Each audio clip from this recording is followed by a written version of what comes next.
Isa ka ba sa nagtatanong kung may napili na ba sa mga ipinalabas na Chris Pao Scholar?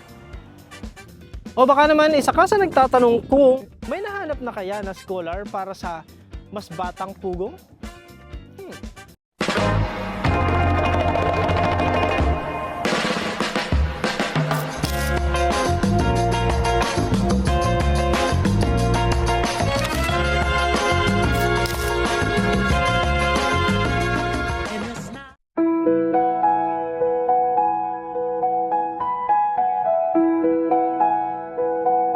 Magandang araw po sa inyong lahat mga kababayan. Happy Sunday! So linggong-linggo, nakapagsimba na po ba ang lahat?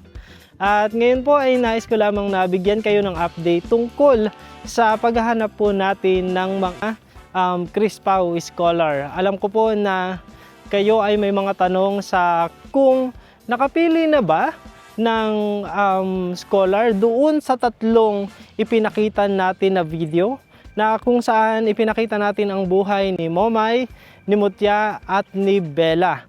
So yung tatlo pong iyon ay naipakita na natin sa ating mga video, pero kung hindi pa po ninyo napanood, pwede nyo pong i-check dito sa comment section. Nakapin po dito yung ating mga link sa kung saan po ninyo mapapanood ang kanilang mga kwentong buhay.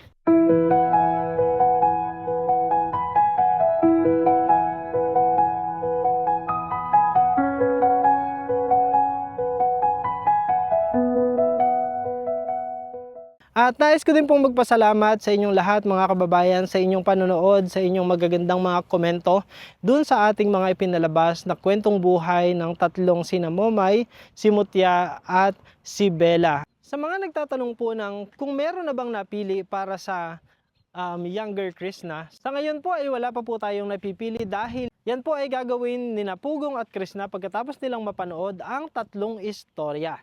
Yan naman po ay mangyayari pagdating po nila sa Mindoro.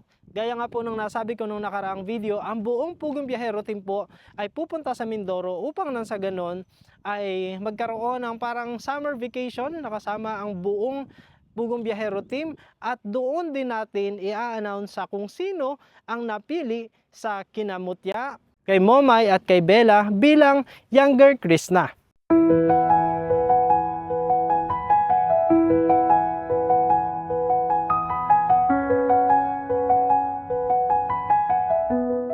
Sa mga nagtatanong naman po kung meron na bang napili para sa mas batang pugong.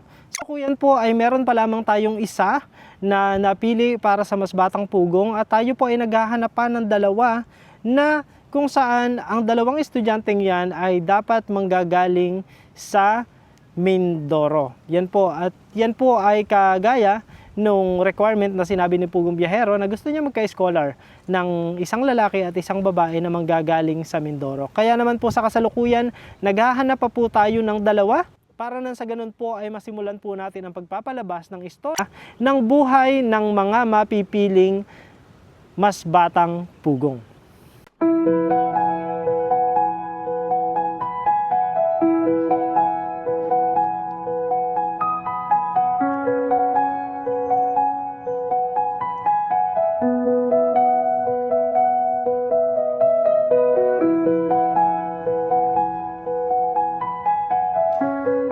Kaya naman kung kayo po ay taga Mindoro, specifically kung taga-bayan po kayo ng Looc Occidental, Mindoro, at meron po kayong kakilala na estudyante na magaling mag-aral, na sa kabila po ng kahirapan na nararanasan ay patuloy na ipinagpapatuloy ang kanyang pag-aaral at isa sa mga top student ng kanilang klase. Ito na po ang tsansa na maaaring maging daan upang nang sa ganun ay siya ang mapili na maging Pugong Biyahero Scholar. Kaya naman kung may pakilala po kayo, feel free na inyo pong i-message yung aking Facebook account. Ito po, ipa-flash ko po sa screen. Ito po ang aking Facebook account para nang sa ganun ay makapag-send po kayo sa akin ng message kung meron po kayong kakilala na pwede nating tingnan kung magiging qualified ba para doon sa ating hinahanap na mas batang pugong. At ganoon din po, nais ko po kayong anyayahan na i-follow ang aking Facebook account. Ito po ang Toots TV PH na nasa sa screen ko po ngayon. Naririto po sa ibaba sa comment section, nakapin po dyan ang link kung saan i-click nyo lang po yon at mapupunta na po kayo sa aking Facebook page. At nang sa ganun po ay maging madali para sa inyo na makita ang mga update sa ating paghahanap ng mga scholar ng Crispao. Ganon din po, nais ko pong magpasalamat sa inyong lahat mga kababayan dahil ngayong araw na ito, ang bilang po ng ating subscribers ay tumaas na sa 49,000 subscribers. Kaya naman maraming salamat po sa inyong lahat mga kababayan sa inyong pag-subscribe, sa inyong patuloy na panonood ng aming mga videos ng buong Pugong Biyahero Team. At ganoon din po ay nais kong hilingin sa inyo na sana po ay patuloy ninyong panoorin ang mga video na ina-upload ng buong Pugong Biyahero Team.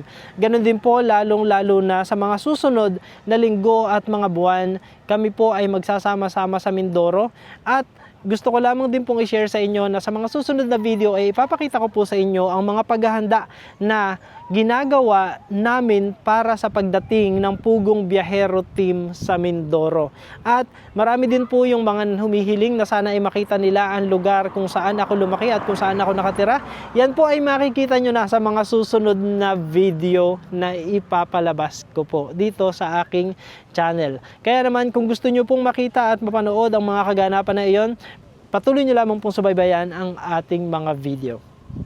At ito naman po ay mabilis ang update lamang tungkol sa paghahanap ng ating Crispao Scholar. Kaya hanggang dito na lamang po mga kababayan. Sa kasalukuyan po ako ay nandito sa Nuvali. Muli po maraming salamat po sa inyong lahat mga kababayan. Nasa saang panig man po kayo ng mundo. Magandang umaga, magandang tanghali, magandang gabi, magandang araw po sa inyong lahat. At ang palagi po naming panalangin ay tayong lahat po ay i-bless ni Lord. God bless us all. Thank you everyone and have a good and happy Sunday. Thank you.